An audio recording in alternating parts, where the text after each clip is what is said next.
En la costa olvidada de Punta Anegada, donde el mar carcomía sin tregua los acantilados, se alzaba una ruina. Los lugareños no pronunciaban su nombre en voz alta, la llamaban la Casa de los Susurros. Era una estructura esquelética, con sus ventanas como ojos vacíos mirando las turbulentas olas grises. El viento no solo pasaba a través de su marco roto, parecía nacer allí, llevando sonidos tenues y lúgubres que se enroscaban alrededor del pueblo cercano, como una serpiente. Los viejos pescadores afirmaban que eran las voces de los condenados, atrapados para siempre entre la madera podrida y el mar embravecido. Advertían a sus hijos que nunca se acercaran a ella, porque la casa no estaba simplemente vacía. Tenía hambre. La leyenda era tan antigua como el propio pueblo, un cuento transmitido a través de conversaciones en voz baja y miradas temerosas. Hablaba de un lugar que nunca estuvo destinado a los vivos. La casa fue construida sobre una herida, una cicatriz en la tierra que se negaba a sanar. La gente decía que el mismo suelo que ocupaba estaba maldito, envenenado por un pecado antiguo. A menudo se veían luces extrañas parpadeando en su ventana más alta. A pesar de que el tejado se había derrumbado hacía mucho tiempo y ninguna electricidad había llegado jamás a sus paredes. A veces, en las noches más tranquilas, un lamento solitario y lastimero salía de la ruina. Un sonido tan lleno de desesperación que podía helar la sangre del alma más valiente que lo escuchara. Su historia era un tapiz tejido con tristeza y codicia. La casa no solo estaba embrujada por fantasmas, era un fantasma en sí misma, un monumento a una tragedia olvidada y un testimonio de la oscura ambición de un hombre. Los susurros eran más que solo el viento, eran ecos de dolor, fragmentos de conversaciones de vidas truncadas, y el siseo sibilante de algo antiguo y malévolo que había hecho de la casa su guarida. La estructura era un imán para las tormentas, tanto naturales como sobrenaturales. Cuando las nubes oscuras se acumulaban sobre la costa, parecían converger directamente sobre la estructura esquelética de la casa, como si fueran atraídas por la oscuridad que residía en su interior.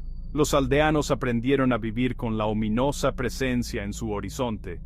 Era parte de su paisaje, un recordatorio constante y sombrío del límite entre el mundo de los hombres y el mundo de las sombras.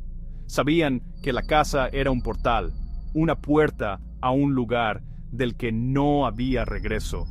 Los susurros eran una advertencia, un canto de sirena que solo prometía el olvido.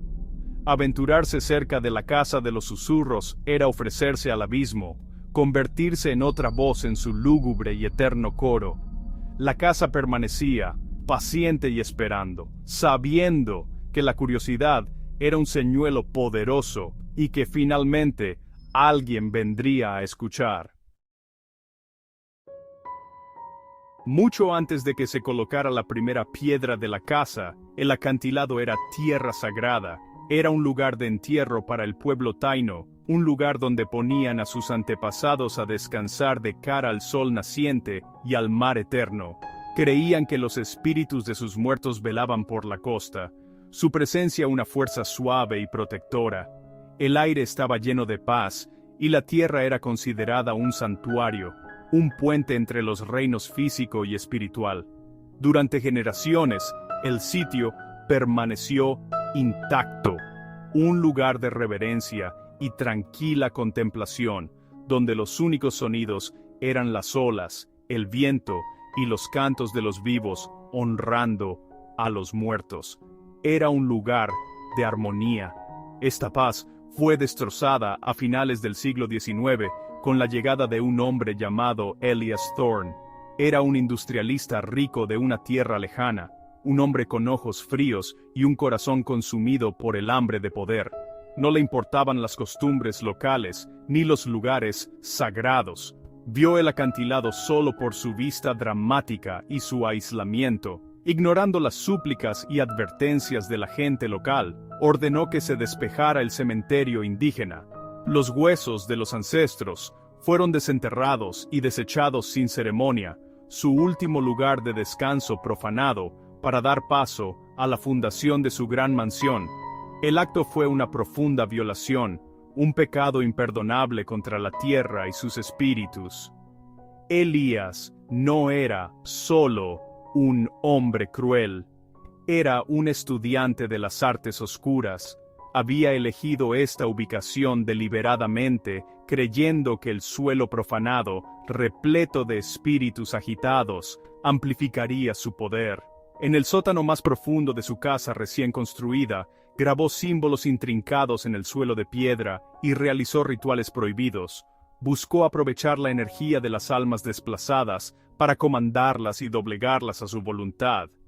No buscó comunicarse con ellas, sino esclavizarlas, usando su dolor y su ira como combustible para sus propias ambiciones oscuras. La casa se convirtió en su laboratorio, un lugar donde rompió el velo entre mundos.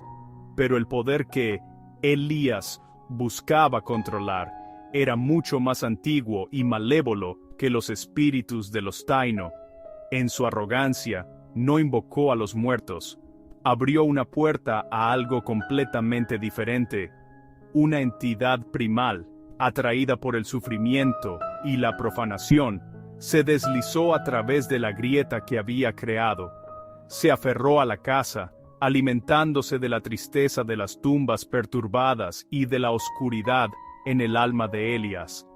El hombre que deseaba ser un amo se convirtió en el primer prisionero. La casa ya no era suya, pertenecía a la antigua oscuridad que había invitado, y Elías Thorne fue simplemente el primero de muchas almas que consumiría. Pasaron las décadas. La historia de Elías Thorne y sus oscuros rituales se desvaneció en los susurros de la leyenda. Para los años 50, la Casa de los Susurros era un notorio cuento popular local, un lugar de morbosa fascinación. Fue esta reputación la que atrajo a un pequeño equipo de investigadores paranormales a la mansión en ruinas en el acantilado. El grupo estaba liderado por el Dr. Alistair Finch, un académico experimentado pero escéptico. Lo acompañaba un técnico con voluminoso equipo de grabación y una joven y ambiciosa periodista llamada Laura Vega.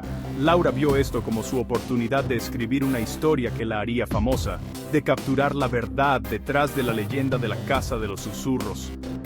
Desde el momento en que cruzaron el umbral, la casa los recibió con un silencio profundo y opresivo. El aire era pesado, frío y estancado, denso con el olor a humedad, putrefacción y algo más, algo metálico y ligeramente dulce. Las motas de polvo bailaban en los finos haces de luz que atravesaban las ventanas tapiadas, iluminando una escena de gran ruina. Los muebles yacían cubiertos con sábanas blancas que parecían sudarios, y telarañas tan gruesas como algodón colgaban de los techos ornamentados. El Dr. Finch comenzó su metódica inspección, mientras Laura, con el cuaderno en la mano, sentía una inquebrantable sensación de ser observada por ojos invisibles. El primer evento extraño fue sutil. El técnico, al montar su grabadora de cinta de carrete, descubrió que las baterías se agotaban casi instantáneamente, a pesar de ser nuevas. Luego, un susurro incorpóreo se deslizó del altavoz de la máquina, una sola palabra prolongada que sonaba como "salgan". El Dr. Finch lo descartó como interferencia de radio, una anomalía común en las zonas costeras, pero Laura lo había oído claramente. No era una voz de los vivos.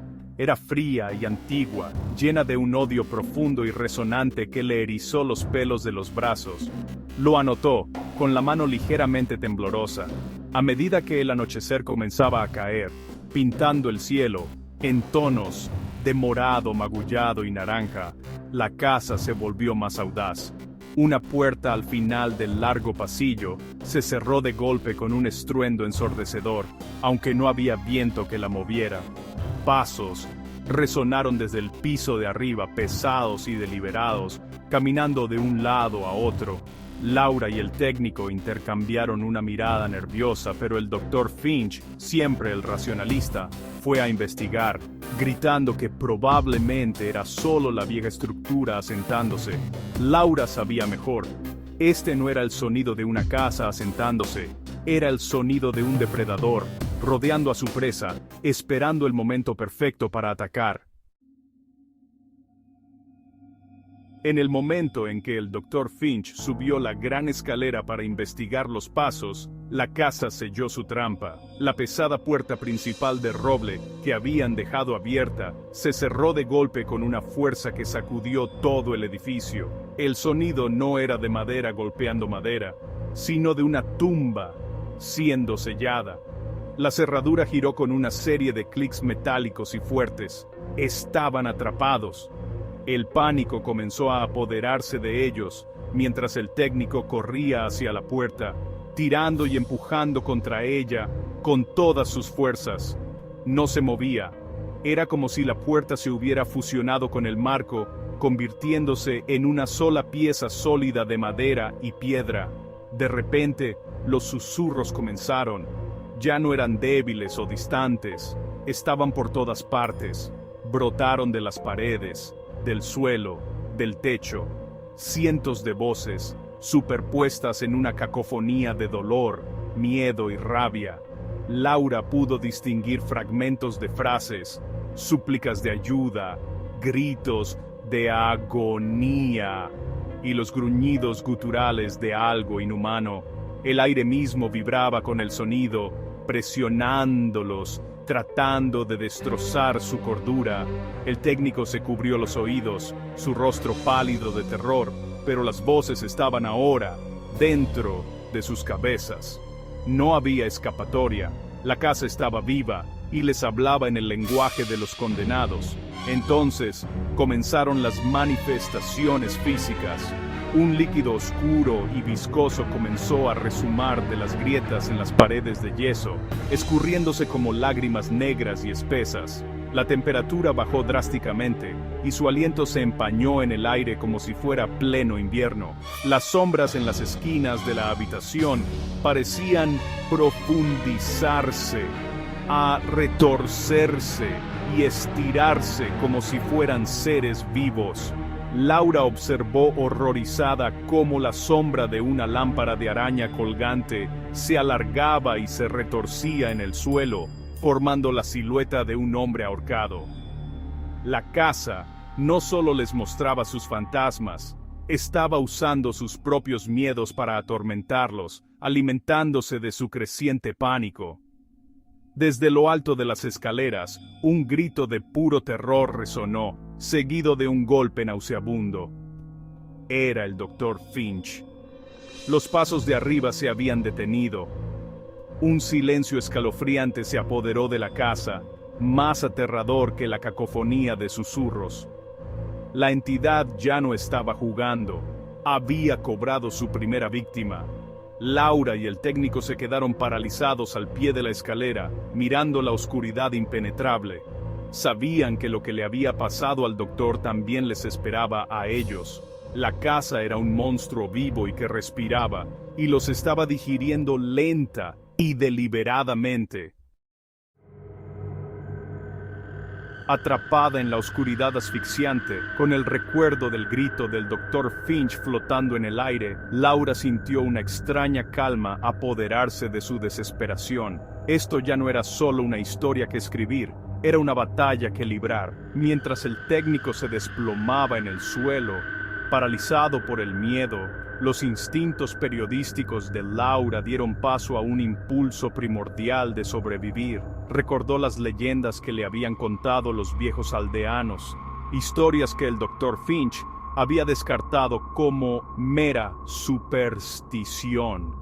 Hablaban de que la casa se alimentaba del miedo, pero también de un ritual, una forma de contraatacar, no con ciencia, sino con coraje, una forma de enfrentar la fuente del mal. La leyenda hablaba de un acto final de desafío, un ritual de coraje que podía romper el control de la entidad sobre las almas atrapadas. Requería que una persona enfrentara voluntariamente el corazón de la oscuridad, no con agresión, sino con una ofrenda de valentía pura y desinteresada. Este acto empoderaría a los espíritus cautivos, dándoles la fuerza para luchar y encontrar su paz. Laura sabía lo que tenía que hacer. Era una elección aterradora, una jugada de sacrificio. Miró al técnico aterrorizado, un hombre con una familia esperándolo, y su determinación se endureció. No permitiría que esta casa cobrara otra vida. Dejando al técnico acurrucado en el vestíbulo, tomó una vieja lámpara de aceite, su llama una pequeña y desafiante chispa contra la opresiva penumbra. Su destino era el sótano, el lugar donde Elias Thorne había realizado sus oscuros rituales, el lugar que las leyendas llamaban el corazón de la casa. Cada paso por las crujientes escaleras de madera era una batalla contra su propio terror. El aire se volvió más frío y los susurros se intensificaron, concentrándose en ella, llamándola por su nombre, atormentándola con imágenes de su propia muerte. La entidad conocía su intención y lanzó toda la fuerza de su malevolencia contra ella, tratando de romper su espíritu antes de que llegara al fondo. En el centro del sótano, húmedo y de paredes de piedra, lo vio.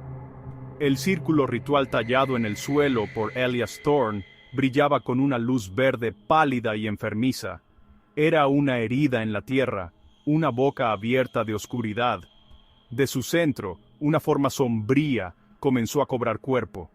Un ser de pura malicia, su forma indistinta y constantemente cambiante, como humo y alquitrán. Era la entidad, el mal antiguo que había sido atraído a este lugar. No tenía ojos, pero ella podía sentir su mirada sobre ella, una fuerza palpable de odio y hambre. Esta era la fuente de todo el dolor, el monstruo que mantenía cautivas las almas de los Taino y Elias Thorne. Su resistencia final había comenzado. Laura se paró frente al remolino de sombras, con la linterna fuertemente agarrada en su mano. La presencia de la entidad era un peso físico, aplastándole el aire de los pulmones. Le susurró sus miedos más profundos directamente en la mente, mostrándole visiones de fracaso y una muerte solitaria y olvidada dentro de estas paredes. Quería que se derrumbara, que se diera al terror que había reclamado al Dr. Finch, pero Laura se concentró en un solo y poderoso pensamiento: la libertad de las almas atrapadas allí. No estaba luchando por sí misma, estaba luchando por ellos. Este propósito desinteresado se convirtió en su escudo, un núcleo de luz que la oscuridad no podía extinguir de inmediato.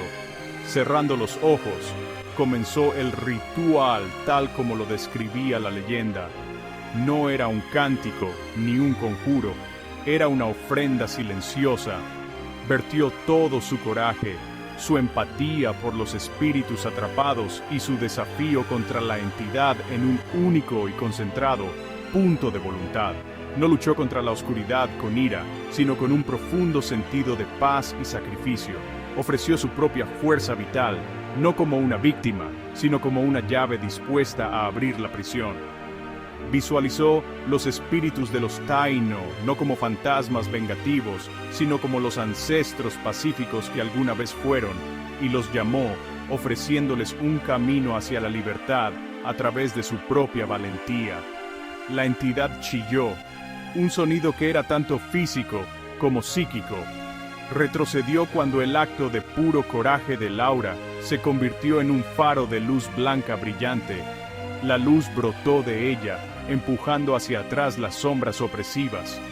De las paredes alrededor del sótano, otras luces comenzaron a aparecer, tenues al principio, luego cada vez más fuertes. Estos eran los espíritus de los Taino, empoderados por el sacrificio de Laura. Ya no eran susurros de dolor, sino un coro de fuerza. Se lanzaron hacia la entidad central, no con odio, sino con la fuerza purificadora de su paz recuperada, su antigua armonía volviéndose contra la discordia que representaba la criatura. La casa comenzó a desmoronarse. La batalla entre los espíritus y la entidad sacudió los cimientos mismos de la estructura. Las vigas se agrietaron, las paredes se derrumbaron y el suelo mismo tembló violentamente. La entidad, abrumada por la fuerza combinada de 100 almas liberadas y el coraje inquebrantable de Laura, comenzó a disiparse, su forma sombría desgarrada por la luz brillante, cuando el último de su esencia se desvaneció con un último grito resonante. Los espíritus de los Taino se volvieron hacia Laura. No hablaron, pero ella sintió una ola de profunda gratitud que la invadió antes de que se desvanecieran, finalmente libres. La casa se derrumbó alrededor de ella, una cascada de madera, piedra y polvo. Cuando el sol salió a la mañana siguiente, iluminó una escena de devastación total. Donde la casa de los susurros había estado durante más de un siglo, ahora solo había un montón de madera astillada y piedra rota, una cicatriz irregular en la cara del acantilado. El técnico, que había sido lanzado lejos de la entrada por el colapso final, fue encontrado deambulando por la costa en estado de shock, murmurando sobre una luz cegadora y el sonido de 1000 voces encontrando la paz. Habló de la valentía de Laura, de su caminata hacia el sótano y de cómo lo había salvado. Su cuerpo nunca fue encontrado entre los escombros. El pueblo de Punta Anegada cambió para siempre. La sombra opresiva que los había acechado se había ido. El aire se sentía más ligero, más limpio. El mar parecía más tranquilo, sus olas golpeando la orilla con un ritmo suave en lugar de un rugido furioso. Los pescadores ya no hablaban de la casa de los susurros en tonos bajos y temerosos. En cambio, contaban una nueva historia, la leyenda de Laura Vega, la valiente periodista que enfrentó la oscuridad y dio su vida para traer paz a los espíritus atormentados. Se convirtió en una heroína local, un símbolo de coraje, cuyo sacrificio había limpiado la costa de su antigua maldición. Sin embargo, queda una advertencia. Aunque la casa ha desaparecido, el terreno sobre el que fue construida todavía se considera contaminado. El portal que Elias Thorne abrió fue sellado por el sacrificio de Laura, pero la cicatriz en el velo entre mundos nunca podrá curarse por completo. Los ancianos del pueblo advierten que un mal tan profundo nunca muere realmente, solo duerme. Aconsejan a todos los que visitan la costa que se mantengan alejados de las ruinas, que no perturben la frágil paz que se compró a un precio tan alto. Los susurros se han ido, pero el recuerdo de su escalofriante canto sirve como una advertencia permanente. La historia de la Casa de los Susurros y Laura Vega es una lección sombría.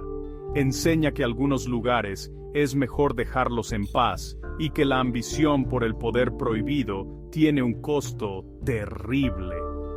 Pero también enseña que incluso frente a la oscuridad absoluta, un solo acto de coraje desinteresado puede convertirse en un faro de esperanza. Puede liberar a los atormentados y traer luz a las sombras. Sin embargo, ese coraje exige el precio final. El espacio vacío en el acantilado se erige como un monumento silencioso, tanto al mal que una vez habitó allí como a la extraordinaria valentía que se necesitó para destruirlo.